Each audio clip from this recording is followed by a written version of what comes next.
Organic, low-fat, all-natural. These words sound healthy, but most of the time they mean nothing. Welcome to the health halo effect, a marketing trick that makes bad products look good and good products seem perfect. It's the reason you might reach for the granola bar with organic cane sugar over the plain one, even if the calorie count is higher. We're hardwired to look for shortcuts, for easy answers, and the food industry knows it.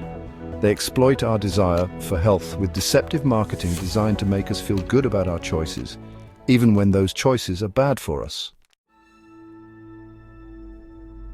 Let's be clear, the health halo isn't about actual nutrition. It's about perception. It's the mental gymnastics your brain does when it sees the word organic plastered across a box of cookies and thinks, well, these must be okay then.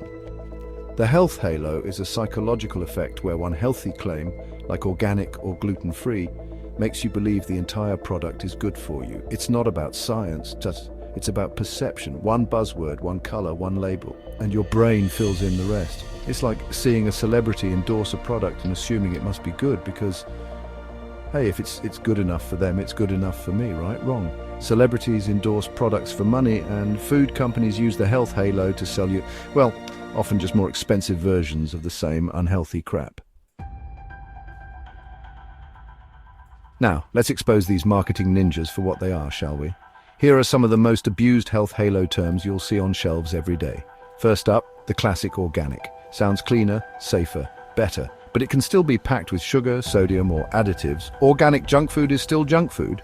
It's like putting lipstick on a pig. It's still a pig. Next, we have gluten-free. Essential for some, irrelevant for most, but slapping it on a product makes it seem healthier, even if it's loaded with empty carbs. Gluten-free Oreos are not health food, people. Don't fall for it. Then there's the old low-fat or fat-free trick. These often replace fat with sugar or starch to keep flavoursome and leave you worse off nutritionally. It's a bait and switch, plain and simple.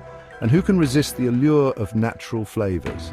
Sounds wholesome, but it can include dozens of lab-processed ingredients with zero transparency. For all you know, natural flavour could be extract of beaver butt. I mean, it's probably not, but the point is you don't know. And finally, the granddaddy of them all, no added sugar.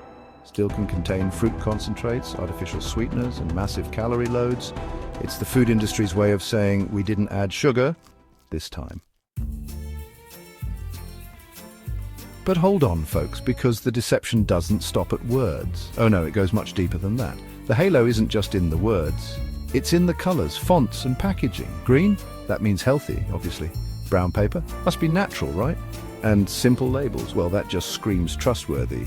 These visual cues manipulate your subconscious to think, this must be better for me. Marketers know this, and they use it everywhere. They'll slap a picture of a farm on a box of cereal that contains more corn syrup than a cornfield. They'll use earthy tones and cursive fonts to make processed snacks look like they were handcrafted by artisanal bakers in a log cabin.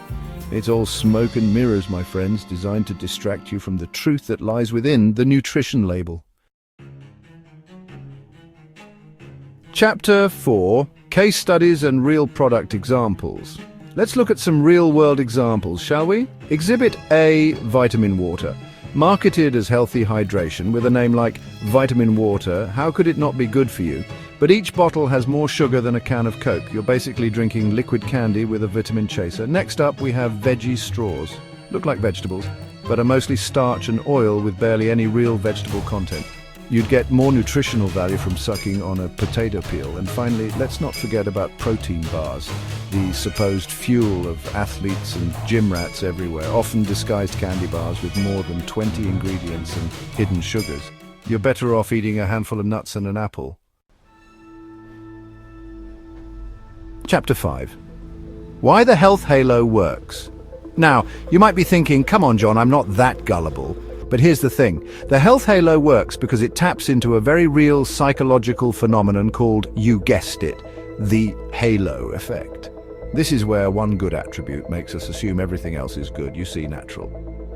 And your brain assumes healthy, low-calorie, wholesome. It's the same trick used in dating, politics, even job interviews. We judge the whole by one feature. We see a handsome politician with a charming smile, and we assume he must be competent and trustworthy. We meet someone who's really good at telling jokes, and we assume they must be a good listener and emotionally intelligent. And we see a food product with the word organic on it, and we assume it must be good for us. Chapter 6. How to protect yourself. So how do we fight back against this onslaught of health halo hypocrisy? It's simple, really. Ignore the front of the box. That's right, treat it like it's covered in spiders and venomous snakes. Turn it around, read the nutrition label. That's the real report card, folks. Look at the ingredients. If you can't pronounce half of them, put it back on the shelf. And most importantly, ask yourself, what are they trying to distract me from? What are they trying to hide behind that shiny packaging and those buzzwords? Watch out for serving size games, sugar masquerading under its many aliases, and fake healthy branding with real unhealthy payloads. Chapter 7. Don't be fooled! The health halo is everywhere. In your pantry, your fridge, and your feed. Companies don't care if you're healthier. They care if you feel healthier. Long enough to hit buy. This is deception imposed. Don't let them get away with it. Arm yourself with knowledge, read those labels, and don't be fooled by the halo. Your health depends on it.